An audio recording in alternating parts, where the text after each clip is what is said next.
तो good morning everyone. तो हमारा चला था चैप्टर नंबर 1 जिसका नाम था वैदिक मैथमेटिक्स।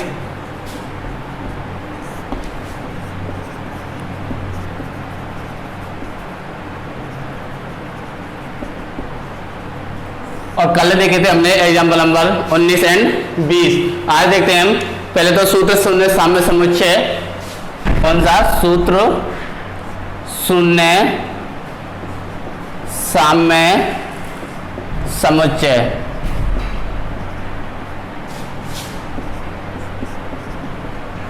देखो इसके कुछ 6 नियम हैं। सबसे पहला जो नियम है यानी कि प्रथम अनुप्रयोग।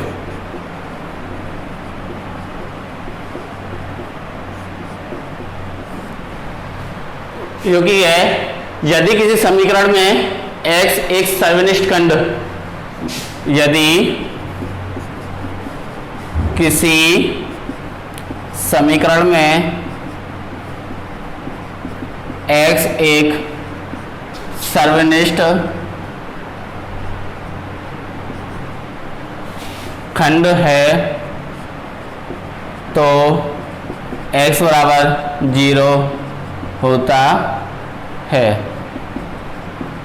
देखो इसका मतलब इस क्वेश्चन में क्या रखा है अनुप्रयोग में कि यदि किसी समीकरण में, कोई भी समीकरण हुआ अपना, यदि उसमें x का एक सर्वनिष्ठ खंड है, x का मतलब अगर प्रत्येक के कॉलम में x सब में क्या है कॉमन, सर्वनिष्ठ मतलब क्या होता है कॉमन, सभी में x कॉमन है तो वहां उसको कैलकुलेशन करे बिना सीधा लिख देंगे कि x का जो मान होगा वो कितना होगा 0।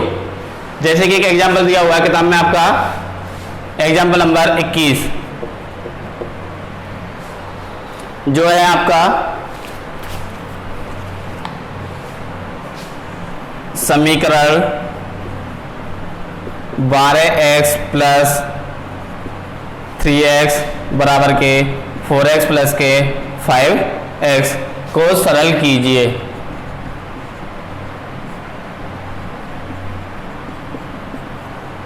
तो देखो नियम क्या है अपना, समीकरण में x एक सर्वनिष्ठ खंड, हमको पता है सब में x है अपना, सब में कॉमन x, समीकरण में x एक क्या है सर्वनिष्ठ खंड, सब में x है हमको पता है, तो इसको हमें बिना कैलकुलेशन करे इसका सीधा जो मान होगा वो क्या होगा 0। तो आंसर क्या हो जाएगा इसका x बराबर के 0। ऐसे ही एक एग्जाम्पल और दे रखा है इसमें एग्जाम्पल नंबर 22।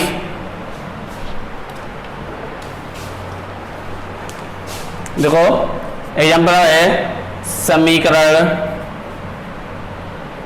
2 कोष्टक x प्लस 1 बराबर के 7x प्लस के 1 को सरल कीजिए।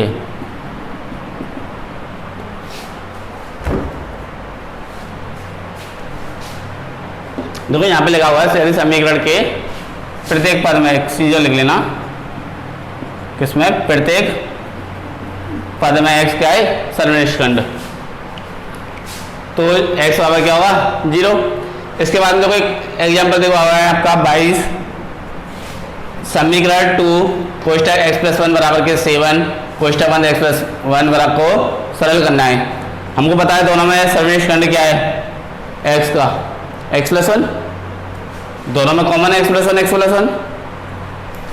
तो मैंने कहा क्या कहा था कि जो भी कॉमन है उसको किसके बराबर होते हैं 0 के, और इसमें तो x ही था उसको 0 बराबर रखो तो 0 मान हो जाएगा।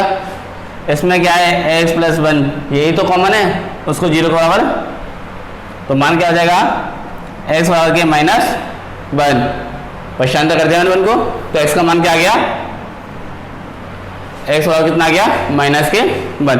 देखो जो भी कॉमन है हमको पता है कि समीकरण के प्रत्येक पद में x एक सर्वनिष्ठ खंड, x का मतलब जो भी दोनों में कॉमन है उसको किसके बराबर रखते हैं x बराबर 0 होता है। तो जो भी खंड है उसको 0 के बराबर कर दिया, प्लस को परेशान करोगे माइनस का, तो x की वैल्यू कितनी आ गई सीधी -1।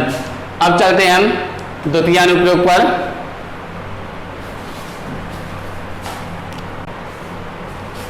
आओ ना फिर तुम, अब है आपका द्वितीय अनुप्रयोग। यदि समीकरण के दोनों पक्षों में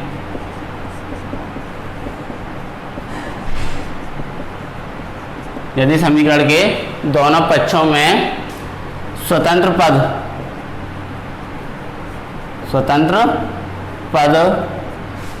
किसे कहते हैं? अचर संख्या को किसे कहते हैं? अचर। यदि समीकरण के दोनों पक्षों में स्वतंत्र पद समान हो तो चर राशि का मान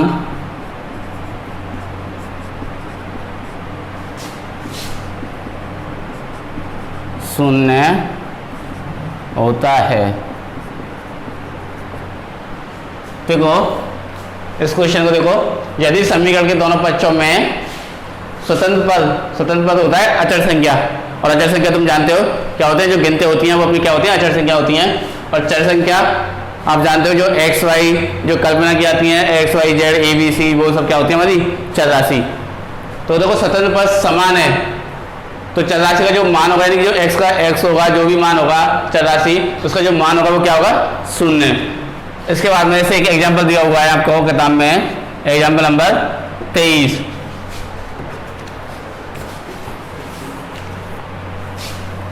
देखो एग्जाम्पल है आपका x प्लस के 3 प्लस कोष्टक 2x प्लस के 5 प्लस 4 बराबर के 2x प्लस के 6 को सरल कीजिए।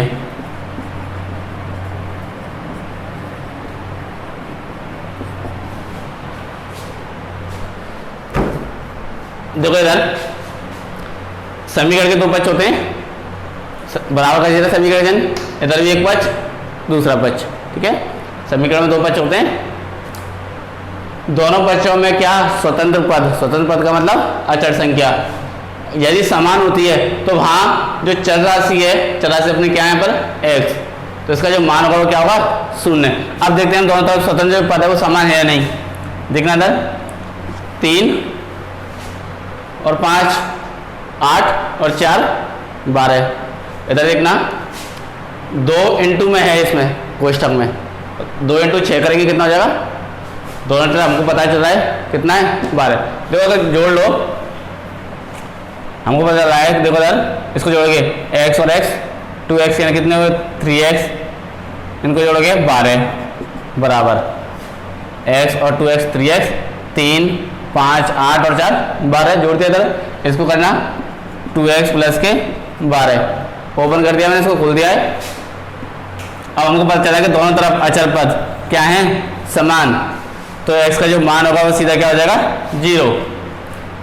स्वतंत्र पद दोनों में क्या है? समान है, तो चर राशि का मान क्या होगा? शून्य है, तो चर राशि का मान क्या होगा? सीधा सीधा शून्य। इसकी कैलकुलेशन करने की जरूरत नहीं है, सीधे क्या कर दोगे? मान क्या होगा? 0।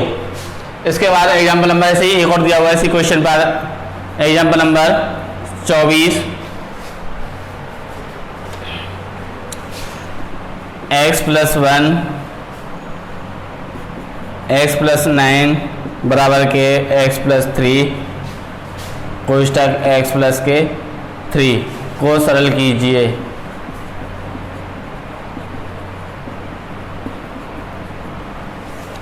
देखो इधर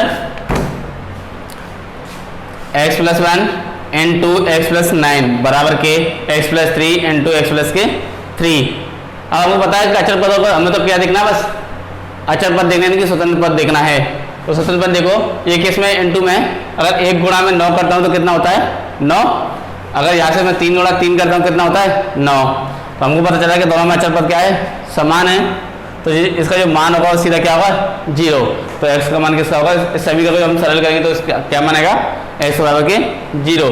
बट तुम्हें सरल करना नहीं है, तो मैं तो बस ये देखना है कि अचर पद सेम है या नहीं। सेम है तो सीधा लिख दो x बराबर के 0। उसके बाद चलते हैं नियम नंबर 3 पर।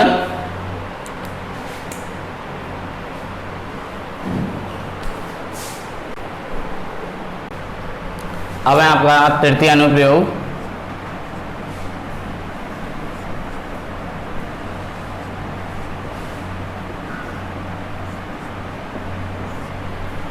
यदि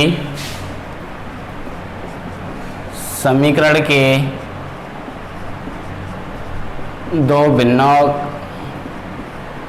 के अंश, यदि समीकरण के दो भिन्नों के अंश परस्पर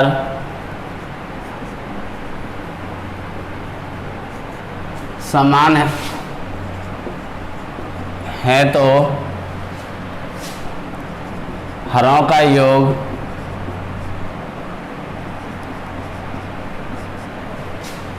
शून्य के बराबर रखकर चर राशि का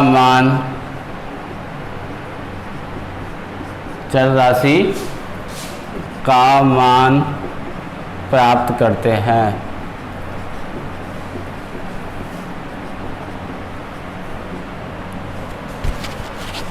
देखो इधर तृतीय जो अनुप्रयोग है वो क्या है, यदि समीकरण है उसमें क्या दे रखी है, दो भिन्न दे रखी हैं। समीकरण भिन्नों के रूप में भी होते हैं, हमें पता है।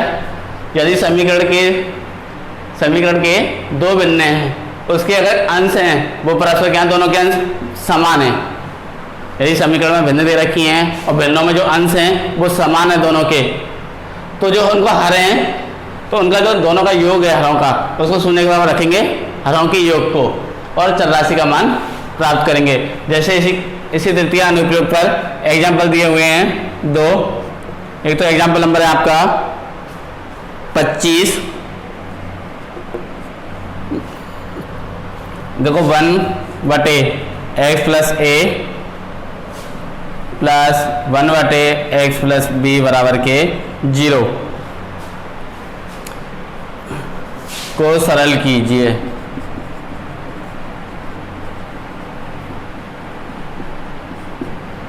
देखो इधर समीकरण दिया हुआ है। अब हमको पता पड़ रहा है इसमें कौन सा नियम लग रहा है, तृतीय, क्योंकि हमको तृतीय नियम ध्यान रखना चाहिए कि दोनों भिन्नों के अंश क्या है, परस्पर समान। इसमें ही बने, इसमें ही बन, अंश समान है। हमको देखिए उसके बाद में क्या है कि जो हरों का योग है उसको किसके बराबर रखना है, शून्य के बराबर। फिर उसके बाद हम चर राशि का मान प्राप्त करेंगे। देखो इधर तो हमको पता पड़ा दोनों के अंश समान है, तो आंसर क्या करोगे, x plus a plus x plus b बराबर के 0। अंश तो समान है ही दोनों के, तो उसके बाद करना क्या है कि हरों का जो योग है उनको शून्य के बराबर रखना है।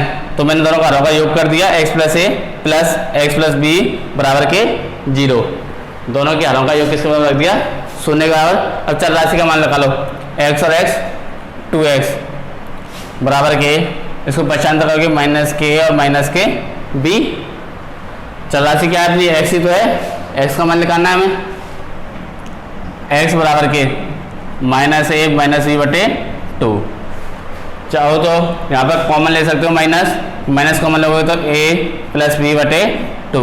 तो जो x का मान होगा वो क्या होगा, x बराबर के माइनस a प्लस b बटे 2। ऐसे ही एक एग्जाम्पल और दिया हुआ है, एग्जाम्पल नंबर 26। देखो इसको एक बार और बताता हूँ। तीसरा जो नियम है, यदि समीकरण के दोनों भिन्नों के अंश क्या हैं, परस्पर समान, तो हरों का जो योग है उसको शून्य के बराबर रखेंगे और जो चर राशि है उसका मान निकालेंगे। तो देखो हमको पता पड़ रहा है कि दोनों के अंश है वो क्या है, समान है। तो हर जो दोनों के जो हर हैं उनको योग करके किसके बराबर रख देना, शून्य के बराबर रखना है। रख दिया, अब जोड़ दो, x और x 2x, a और b पश्चांतर कर दो, माइनस हो गए, x दो को पहचान करते बटे में चला गया, और यहाँ से हमको पता माइनस कॉमन ले सकते हैं, माइनस कॉमन ले लिया, a प्लस के b बटे 2, x का मान हो गया। ऐसे ही जरूरी नहीं कि यहाँ पे कोई और संख्या भी हो सकते हैं। देखो एग्जाम्पल नंबर 1 26 और है, उसको देखते हैं।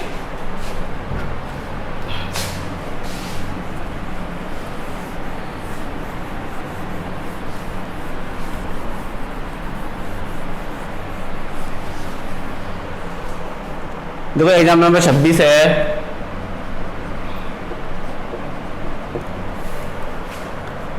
m बटे 2x प्लस 1 प्लस m बटे 3x प्लस 4 को सरल कीजिए।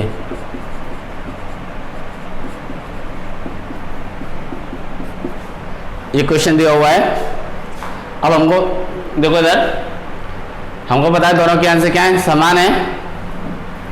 तो क्या करना है, जो इसके हर हैं उनका योग करना हो, 2x + 1 + 3x + 4 बराबर किसके रखना है, 0 के। दोनों का जो हर हैं उनका योग करके किसके बराबर रख दो, 0 के।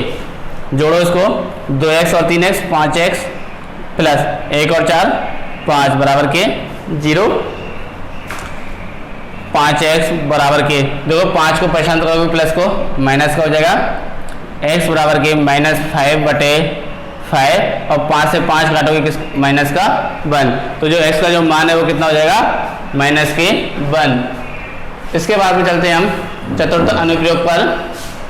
तो देखो आपका चतुर्थ अनुप्रयोग है, यदि समीकरण के दोनों पक्षों के अंशों का योग तथा हरों का योग परस्पर क्या है, समान। देखो हम समीकरण में दो पक्ष होते हैं, अगर हम देखते हैं अंशों का योग और हरों का योग दोनों को देखते हैं, अगर उनको दोनों क्या है, समान है, अथवा यदि अंशों का योग और हरों का योग एक निश्चित अनुपात में दे रखे हो, मतलब दोनों का जो अनुपात है वो अनुपात निश्चित हो, यानी कि अनुपात निश्चित हो, तो किसी भी एक योग को जो हमने अंशों का योग किया है या हरों का योग किया है, वो दोनों का योग जब समान है तो किसी भी एक योग को किसके बराबर रखकर, 0 के बराबर रखकर चर राशि का मान प्राप्त करते हैं। देखो जैसे कि एक एग्जाम्पल दिया हुआ है आपको इस किताब में चतुर्थ अनुप्रयोग पर। एग्जाम्पल नंबर है 27, समीकरण 2x + 3/2x + 5 बराबर के 2x + 5/2x + 3 को सरल कीजिए।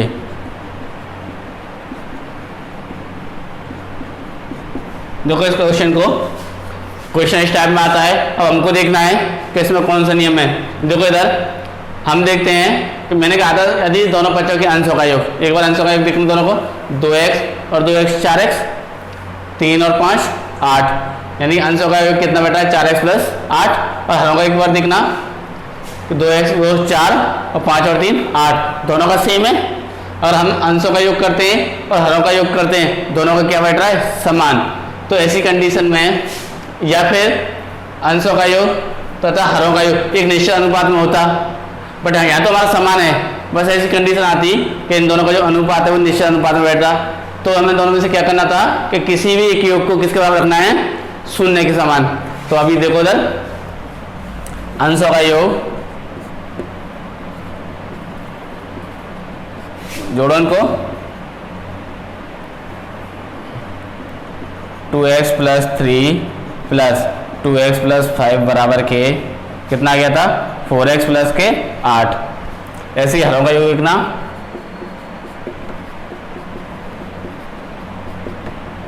2x + 5 + 2x + 3 बराबर के 4x + 8।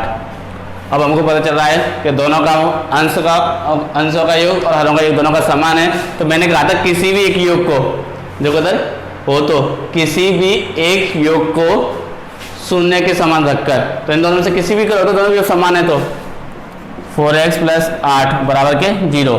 किसी भी योग को, देखो योग को मैंने किसके बराबर दिया, 0 के बराबर। मान निकाल दो x का, 4x बराबर के -8, पश्चांतर कर दिया, माइनस हो गया, तो जो x का मान आएगा -8/4। तो 4 का भाग दोगे कितना, -2। तो जो x का मान है वो कितना आ गया, -2। इसके बाद में इसी पर एक एग्जाम्पल और दिया हुआ है, एग्जाम्पल नंबर 28।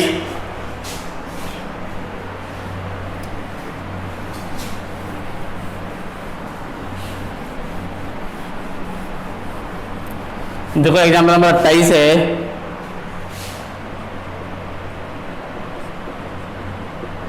समीकरण 3x + 4/6x + 7 बराबर के x + 1/2x + 3 को सरल कीजिए।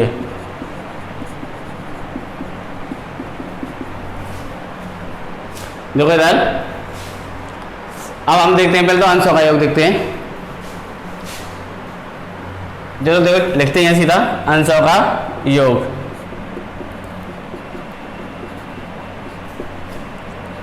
3x plus 4 plus x plus 1 कितना आ रहा है, जोड़ो 3 और x 4x, 4 और 1 5। इसके बाद में हरों का योग देखना,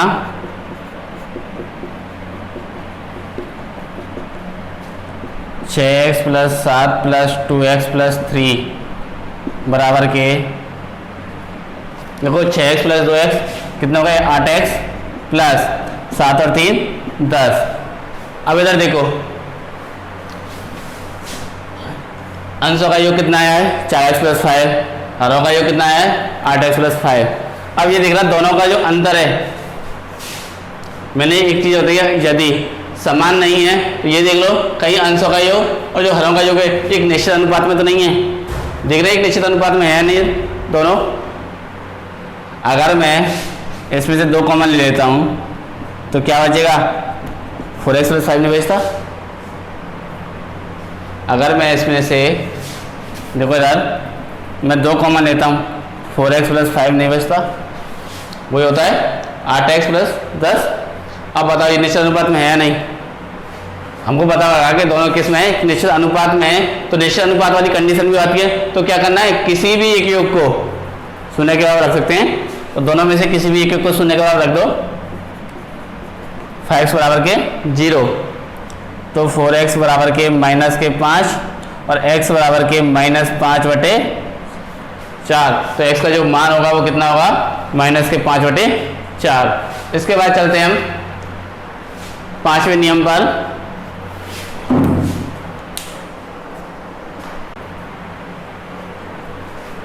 इसके बाद है आपका पंचम अनुप्रयोग। क्या है, यदि समीकरण के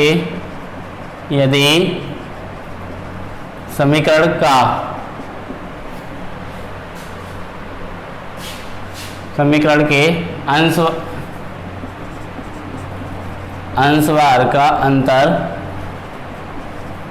यदि समीकरण के एक पक्ष के अंश व हर का अंतर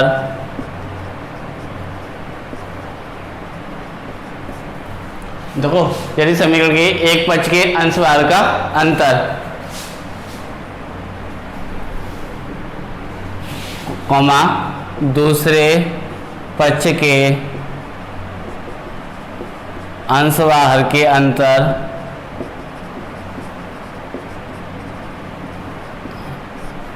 हर के अंतर के समान हो अथवा दोनों अंतर किसमें हो एक निश्चित अनुपात में, अथवा दोनों अंतर एक निश्चित अनुपात में हो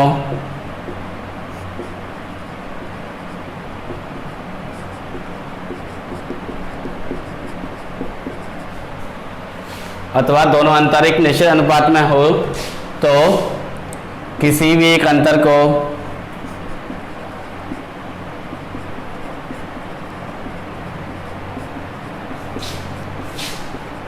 शून्य के समान रखकर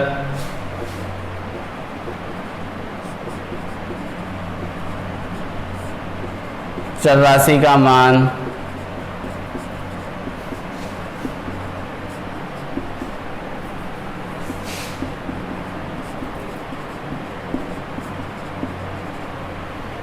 चर राशि का मान प्राप्त करते हैं। देखो पांचवा जो अनुप्रयोग क्या है, यदि समीकरण का एक पक्ष है उसके अंश वर्ग का अंतर देखेंगे हम। कोई भी एक दो पक्ष होते हैं, पहले एक पक्ष का देखना है, अंश का और हर का अंतर देखेंगे, अंश वर्ग का अंतर, और फिर उसके बाद देखना है दूसरे पक्ष के अंश वर्ग का अंतर, और दोनों का अंतर ही समान है अथवा या फिर दोनों का जो अंतर है वो एक निश्चित अनुपात में हो, तो किसी भी एक अंतर को किसके शून्य बराबर रख करके क्या कर देंगे चर राशि का मान प्राप्त। इसके बाद में देखो एग्जाम्पल दिए हुए हैं ऐसे ही। एग्जाम्पल नंबर है आपका 29, 3x प्लस 4 बटे 2x प्लस 1 बराबर x प्लस 8 बराबर के 2x प्लस 5। देखो इस सवाल को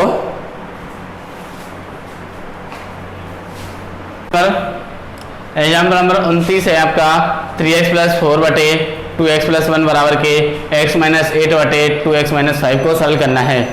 देखो इधर मैंने पांचवा जो नियम है यह समीकरण के एक पक्ष के अंश वर्ग का अंतर देखना है। एक पक्ष का अंश वर्ग का अंतर देखो मैं एक पक्ष के अंश वर्ग का अंतर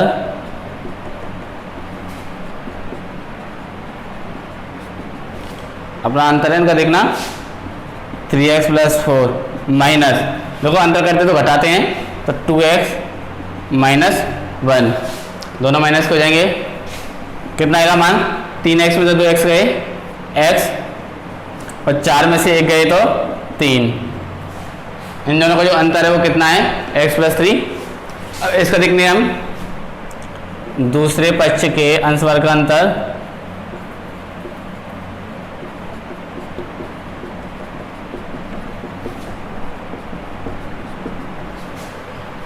क्या है x माइनस 8। देखो इसमें से घटाते हैं 2x माइनस 5 में से माइनस x और माइनस माइनस क्या हो जाएगा, देखो इधर 2x में से 1x गए तो x, तो माइनस के 5 है और प्लस के 8, क्योंकि माइनस माइनस क्या हो गया प्लस, प्लस के 8 और माइनस के 5, प्लस के कितने बचेंगे 3। तो हमको पता चला कि दोनों का जो अंतर है वो क्या है समान है। ठीक है, इसका अभी पहले पक्ष का जो अंश वर्ग का अंतर आया था वो कितना x प्लस के 3 आया है और दूसरे पक्ष के जो अंश वर्ग का अंतर आया वो कितना है x प्लस के 3। तो मैंने कहा था अंतर समान हो या फिर दोनों अंतर किसमें, ये कंडीशन भी बन सकती थी कि दोनों का जो अंतर है एक निश्चित अनुपात में भी आ सकते थे। ठीक है, तो किसी भी अंतर को किसके बराबर रखने, 0 के बराबर। तो देखो इधर दो अंतर आए थे x प्लस 3 बराबर 0, अंतर को 0 के बराबर रख दिया तो जो x का मान होगा वो कितना होगा माइनस के 3, और 3 को पसंद कर किसका हो गया माइनस का। तो इस एग्जाम्पल 29 का जो मान होगा x बराबर कितना होगा माइनस 3। इसके बाद चलते हैं हम छठवें अनुप्रयोग पर। देखो आपका छठा जो अनुप्रयोग है वो है यदि समीकरण के प्रत्येक पक्ष में, आपको पता है 2 पक्ष होते हैं, प्रत्येक पक्ष में 2 पद हो, यानी कि जो पहला पक्ष है उसमें भी 2 पद और दूसरा पक्ष है उसमें भी 2 पद, प्रत्येक पक्ष में कितने पद हो 2, और पद का जो प्रत्येक अंश है यानी कि फर्स्ट और सेकंड प्रत्येक जो अंश है वो क्या है समान है, मतलब सबके अंश क्या है समान, तथा वाम पक्ष के हरों का योग, जो फर्स्ट नंबर का जो पक्ष है उसके जो हरों का योग एंड दक्षिण पक्ष के हरों का योग, दोनों का ही हरों का योग क्या है समान है। तो इस योग को किसके बराबर 0 के बराबर रखकर किसके क्या करते हैं चर राशि का मान प्राप्त करते हैं। ऐसे ही इस पर एग्जाम्पल दिया हुआ है, एग्जाम्पल नंबर 31 है आपका समीकरण 1/x plus 7 plus 1/x plus 9 बराबर के 1/x plus 6 plus 1/x plus के 10 को सरल कीजिए।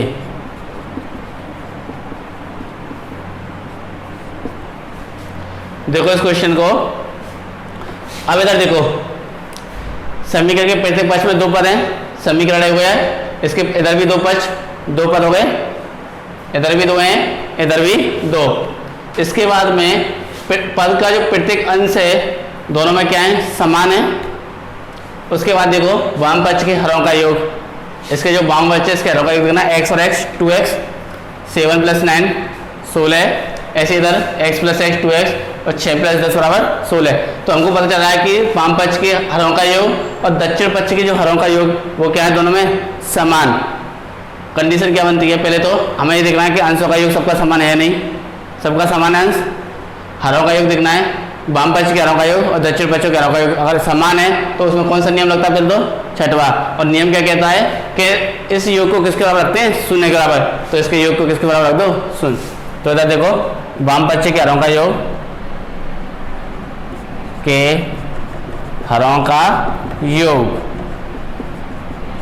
क्या है, x plus 7 plus x plus 9 बराबर के 2x प्लस 16। ऐसे ही दक्षिण पक्ष के हरों का योग देखना, दक्षिण पक्ष के